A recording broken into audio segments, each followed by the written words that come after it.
to a special edition of The Shot with special guest Katie Davidson. Say hi. Hello.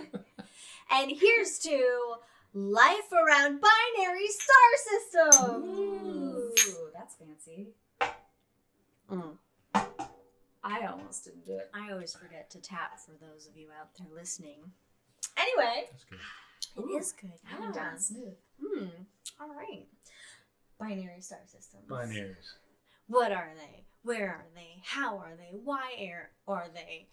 But what are they? So a binary star system is two stars in orbit around one another. Okay, and there's different types of them and different centers of gravity that they can orbit and all this stuff. Okay, but binary star systems, two stars in orbit around one another, and half the stars in our galaxy are binary systems. Oh, really? Half? Half of them. That's a lot more than I thought there were. It's easier to make more than just one. That's true. Oh. That's true. So, and there's some trinaries.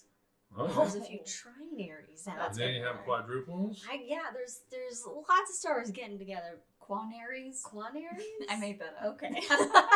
It works. I like it. I like an example, Sirius, the brightest star in the night sky in Canis Major, binary star system, or Antares, the Scorpius the Scorpion, with the heart of Scorpius, I guess. Yeah, I think Yeah. so. Anyway, binary system. So yeah, I know that. yeah. All right, cool. yeah. So there's a lot of binaries out there. So that means, what about planets around binary star systems? How does that work? Right? Like Tatooine. Tatooine. Oh, okay, that's a Two good one. suns. Okay, now a lot of people who watch Tatooine that are like astrophysicists or know all planetary dynamics and stuff, they're like, no, it's not gonna happen. It can't happen. It's not gonna happen. It's difficult.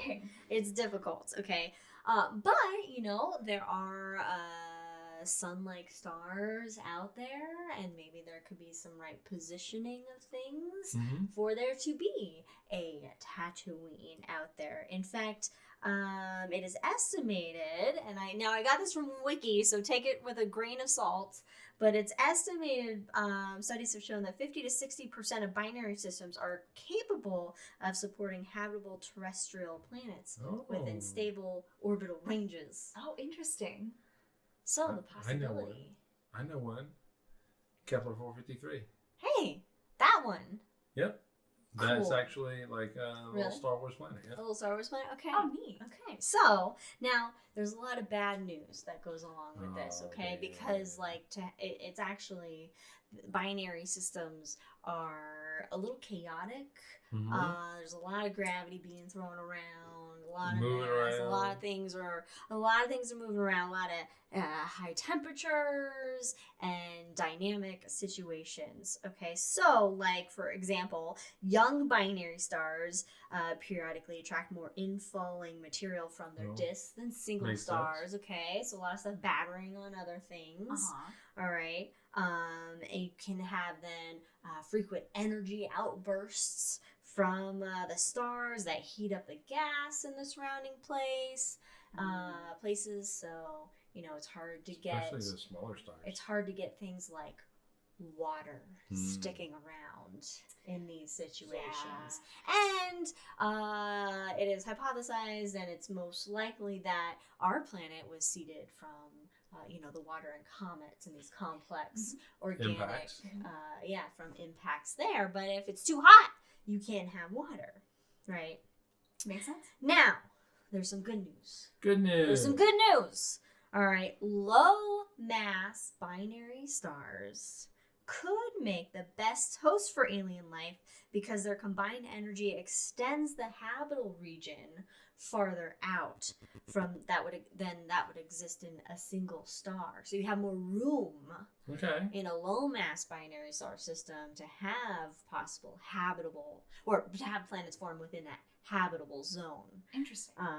And those habitable zones then could allow water to to persist. Now, you really want researchers have looked at this and they've run tests and models, and they say that you need a star that's 80% massive as the sun. Okay. And when close enough together, so they have a tight orbit around each other. This is both of them. Yes. 80%. Both of them are 80% the mass of the sun Okay, both of them. in a tight orbit that is like 10 days or less. The stars around each other. The stars around each other, they're orbiting in 10 days or less. Oh, that's cool. Then those are the most ideal conditions for forming habitable planets. Because the stars aren't like temperamental, like little tiny red stars. Yeah. Okay, got you. Yeah, and so there's more temperature fluctuation when they're further apart from each other. There's more temperature fluctuations, and there's more extreme conditions that planets would be under versus if you have them closer together. Also, good news, we forget moons. Moons. Oh, Moons, right? So even if a planet forming in a binary star system can't be habitable because of the conditions of the star system, maybe a moon has formed and the conditions are right for that moon, maybe an underground ocean like in some of the moons we have in our own solar system where life could. Europa. Exactly. Enceladus, Mm-hmm. where life could Pop in. Yeah, it can be like, hey, That's cool. Yeah. I'm here. So we have to think about moons. So how are we finding this? What are we gonna do? How are we gonna search for this? How are we gonna verify this? Well, good news. We have technology. One of those being James Webb Space Telescope. Okay, it has a little bit of an ability there to detect the chemical components of what could be life or organic material, that sort of thing on exoplanets. I should have looked at this what is it, anagram, letters. I should have looked up what it meant, but the Ptolemy Space Telescope, this is developed by the University of Sydney. What telescope? The Ptolemy. Okay. Talman? I don't know. Sure. I can't do it. Someone do an Australian accent, and that's No, what it that's sounds right. like. Do not do it in Australian accent. Privately funded by the Breakthrough Initiative, with some support from NASA, which is targeting launch in 2023. And it's going to use astrometry. Okay.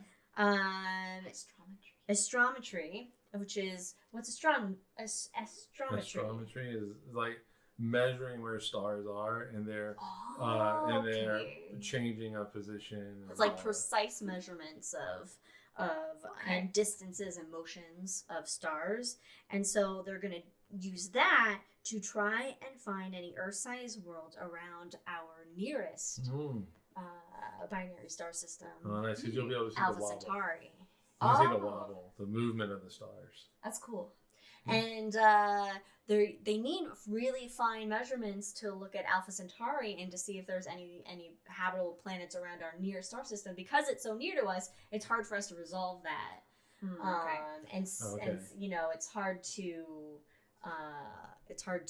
It's actually harder to observe. So there's that. Then you have JUICE, whatever JUICE stands for, but JUICE is spelled like juice. Oh, okay. Like the drink. JUICE? Yeah. Okay. And the Europa Clipper, they're dedicated to finding underground oceans in Jupiter's icy moons. And then you have future telescopes like the Square Kilometer Array. I wonder how big it's going to cover. And the European Extremely Large Telescope. Wait, I wonder how big it's going to be. Extremely large. Extremely large. Huge. Extremely large. Gigantic. Extremely large.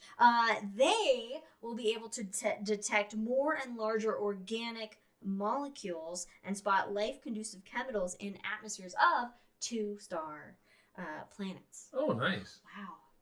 Yeah. People are smart. People are really smart. Yeah, people are They're smart. really smart. So... A lot of smart people. A lot of dumb people. A lot of A lot of smart people, A though. lot of dumb people.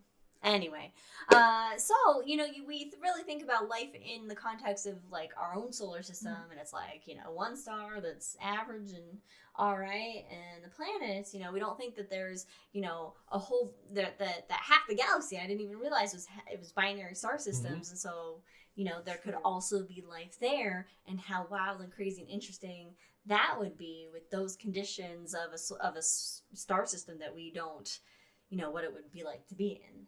Right.